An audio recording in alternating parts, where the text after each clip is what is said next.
So let's have a look at an iron swing and a driver swing. Common questions I get is, should the setup change and should I stand in a different way? So if we look at my iron swing and my driver swing here, iron swing on the left, driver swing on the right. I've drawn a line straight up from the golf ball on both shots. And what you're going to notice with the iron swing is that the ball's further back in my stance, so close to the middle, maybe fractionally forward the middle, and then with the driver the ball is much closer to my left heel, so on this occasion it's opposite my left heel.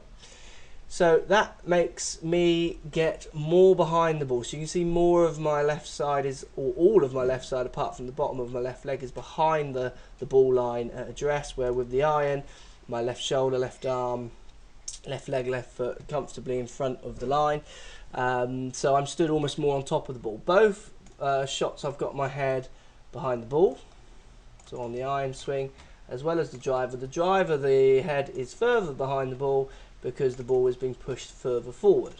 Now what you're going to notice as well is that my hands are in the same position in relationship to my left leg. So on both pictures my hands are opposite the inside of my left leg.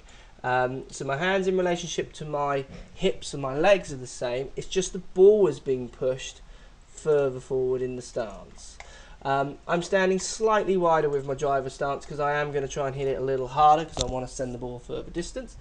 I'm starting with my weight pretty much 50-50 with my driver, arguably 55% of it on my right foot, but to me it feels very 50-50, and with the iron again I'm 50-50.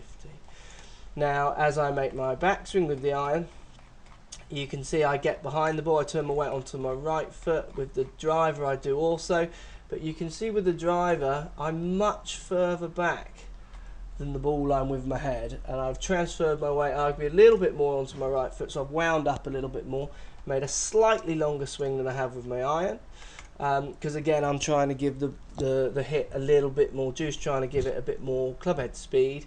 And then when I come in to hit the ball, I'm still trying to move my hips forward, trying to get my hips and weight to drive forwards. So you can see my left hip now has gone forward of where it began, it's forward of the line. But you can see as I strike the ball, my head stays way behind the ball to try and get the desired launch I want it, one on my shot. Then with the iron, you can see now that I've still got my head behind the ball, but not as pronounced as I did with my driver. So for me, it's a very similar swing with both clubs. The setup slightly changes with the ball position, but the driver, if anything, I'm going for it a bit more. So what happens is I make a slightly bigger run up, so I turn behind the ball a bit more, and I throw my hips through, but keep my head back a little bit more, so I stretch my middle out more here. So this angle is stretched more than the iron to try and get better launch and a bit more distance. Now if you see as I come through here, again hands in relationship to the left leg are very similar. It's just my body position is a bit more stretched with the driver as I try and force out a little bit more distance. So your main differences with your iron to your driver, really just think about your ball position. Try and set your hands in relationship to your body in a very similar way, and also just try and make sure that when you're hitting your driver you do keep your head behind the ball. I see lots of golfers trying to get their whole body moving forward, so they try and move everything forward on the downswing to transfer their weight, which creates low kind of slicing shot. You want your hips going forward, your head staying back. Just a little comparison there between a swing of an iron and a driver for you.